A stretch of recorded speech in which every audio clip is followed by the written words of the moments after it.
There's a moment in every woman's life when she stops. She looks around at the expectations, the obligations, the roles, the masks, and she realizes she's been living her life for everyone but herself.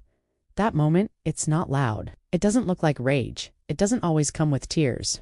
Sometimes it's a quiet click inside the soul, a whisper that says, "I'm done abandoning myself." When a woman finally chooses herself, something radical happens. She doesn't become selfish, she becomes free. For years we're taught to serve, to nurture, to be agreeable, to say yes when we mean no, to smile through discomfort, to make everyone else comfortable even when we're crumbling inside. We carry households, relationships, trauma, unspoken dreams, and untold stories. And we do it with grace, because we were told that's what makes us good. But goodness shouldn't cost your soul. And choosing yourself, that's not betrayal. That's rebirth. When a woman finally chooses herself, she stops shrinking to fit into spaces that were never designed for her fullness. She reclaims her voice, the one she silenced for too long just to keep the peace. She says what she means. She doesn't soften the truth to be more palatable. She doesn't make herself smaller to protect someone else's ego. She begins to say no, not with guilt, but with clarity. Because every no to someone else becomes a sacred yes to herself. No, I will not tolerate disrespect. No, I will not explain why I'm choosing peace over chaos. No, I will not overextend just to feel worthy. Her boundaries become fences, not walls meant to protect her energy, not punish others. She stops chasing validation.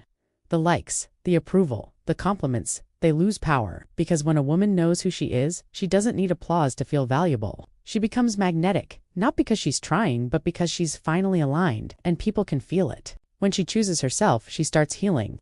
Not because someone saved her, but because she saved herself. She cries the tears she held in. She writes the truth she was too scared to say out loud. She looks her wounds in the eye and says, "I see you, but you no longer define me." She forgives not for others, but for her own liberation. And she doesn't forget, but she learns. She learns how to spot red flags. She learns how to trust her intuition, the voice that always knew but was drowned out by doubt. She learns that her softness is not a weakness, that her ambition is not too much, that her rest is not laziness, it's resistance in a world that glorifies burnout. When a woman finally chooses herself, she reclaims her time. She prioritizes joy, rest, and nourishment. She invests in her self-books, therapy, workouts, art, silence. She pours into her own cup first, not because she's cold, but because she knows how dangerous it is to live on empty. She starts dreaming again. Not the dreams society told her she should want, but the ones she buried deep because they felt unrealistic. She doesn't ask for permission anymore. She gives herself the green light. She starts that business, ends that relationship, moves to that city, speaks on that stage, writes that book, takes up space, and the world it shifts around her. Because when a woman stands in her truth, she becomes unstoppable. But here's the beautiful twist. When a woman chooses herself, everyone around her benefits. Her children learn what self-respect looks like. Her friends feel her presence more fully. Her partners rise to meet her standards, or they fall away. Her community watches and whispers, "If she can do it, maybe I can too." This is not a story about isolation. This is a story about reclamation.